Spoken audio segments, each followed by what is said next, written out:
और यह 45 विद्यार्थी छात्रों और छात्राओं में बटे हुए हैं। ठीक है, और यहाँ हमें छात्राओं की संख्या पूछा गया है, तो हम यहाँ लिखेंगे माना कि छात्राओं की संख्या, छात्राओं की संख्या बराबर x। हमने छात्राओं की संख्या को x मान लिया। अब छात्रों की संख्या छात्राओं की संख्या का 2/3 है, तो यहाँ छात्रों की संख्या को लिखेंगे छात्रों की संख्या बराबर छात्राओं की संख्या x और x का 2/3 मतलब x गुना 2/3, तो यह 2x/3 के रूप में प्राप्त होगा। ठीक है, अब प्रश्नानुसार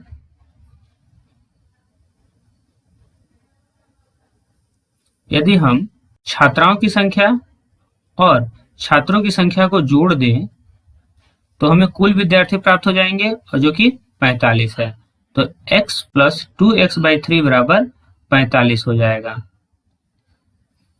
ठीक है, अब हम इसे हल करेंगे, तो यहाँ एलसीएम लेंगे, एलसीएम हमें 3 होगा, यहाँ कुछ नहीं है तो 1, अब 3 से भाग करेंगे 1 में 3 बार में, और 3 का गुना 1 में करेंगे तो यह 3x + 2x बराबर 45।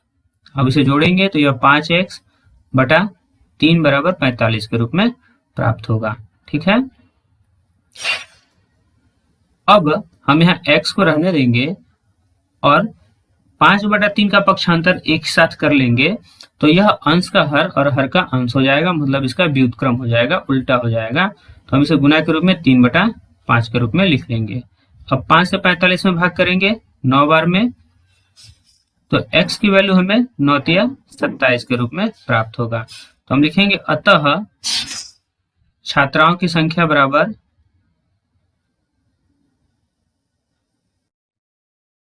की संख्या बराबर 27। छात्राएं कितने हैं? 27 हैं।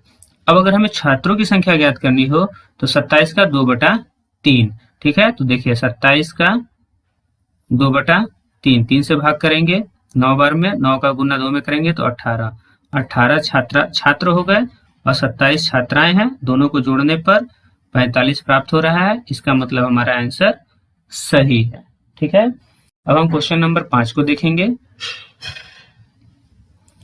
5वां क्वेश्चन है, एक संख्या के 1/3 भाग में से उसका 1/4 भाग घटाने पर 4 शेष है, संख्या बताइए। अब देखिए संख्या, तो सबसे पहले हम यहाँ संख्या को मानेंगे, माना कि संख्या बराबर x, हमने संख्या को x मान लिया।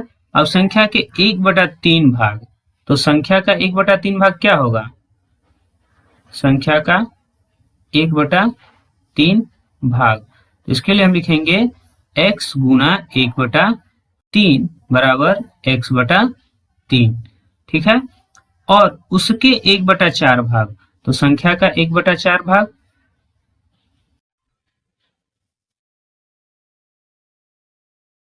बराबर संख्या हमारा x है और उसका 1/4 x/4 हो जाएगा।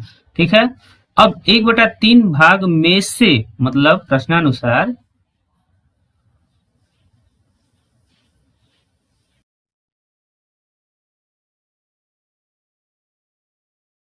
1/3 भाग में से मतलब x/3 में से x/4 को घटाने पर हमें शेष जो है वह 4 प्राप्त होता है, तो घटाने पर हमें क्या प्राप्त होता है? 4।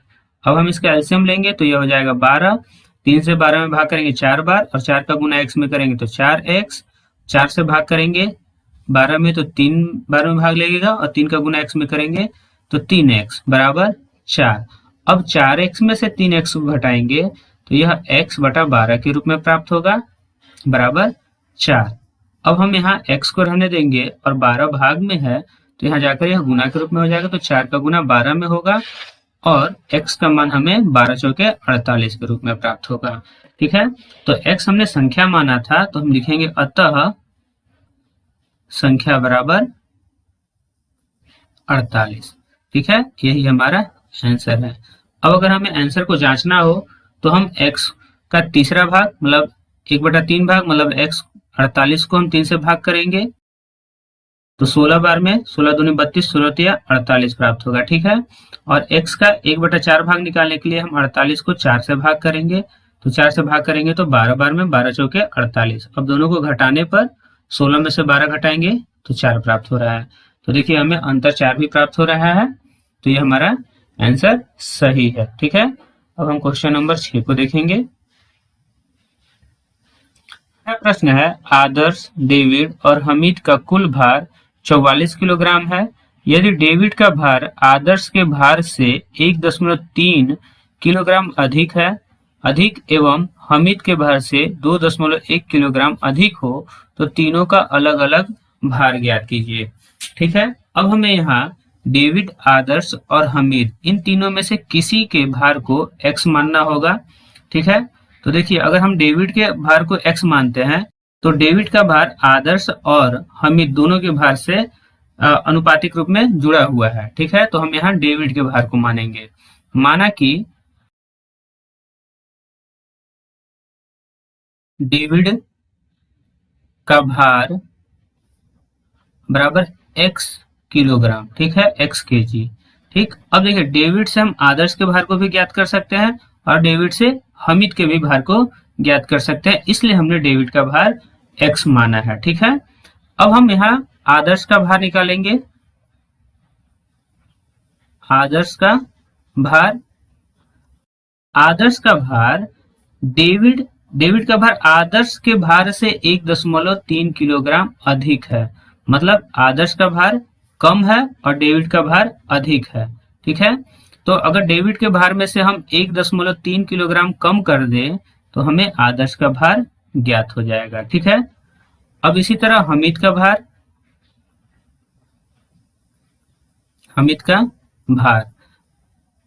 डेविड का भार x है और हमीद के भार से डेविड का भार 2.1 किलोग्राम अधिक है। तो अगर हम डेविड में से 2.1 किलोग्राम वजन कम कर देंगे तो हमें हमीद का भार ज्ञात हो जाएगा। ठीक है, अब प्रश्नानुसार तीनों का वजन कितना है, 44 किलोग्राम है। तो हम इसे जोड़ लेंगे, x plus x minus 1.3 plus x minus 2.1 बराबर 44 kg। ठीक है, अब इसे लिखेंगे तो x plus x minus 1.3 plus x minus 2.1 बराबर 44।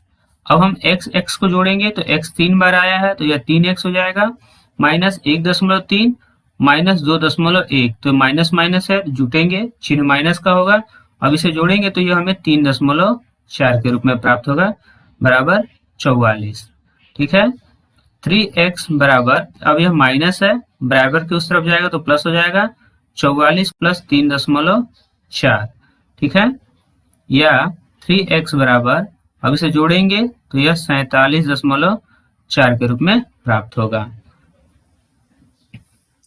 अब लिखेंगे x बराबर 47.4 बटे 3, 3 से भाग करेंगे, 3 एकम 3, 4 में भाग किया एक बार में, 1 बचा, 1 और 7 मिलकर होगा 17, 3 बचे 15, 5 बार में भाग करेंगे, यहाँ 2 बचा, उसका दशमलव है तो हम यहाँ दशमलव लगा देंगे, 2 और 4 मिलकर होगा 24, 3 8 24।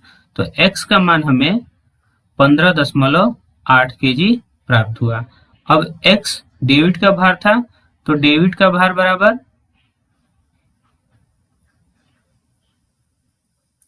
15.8 किलोग्राम। ठीक है, आदर्श का भार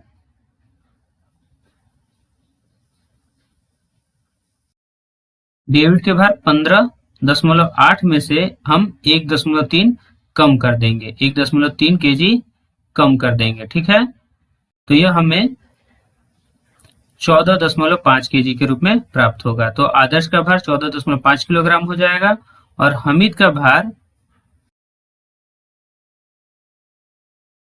15.8 माइनस 2.1 kg।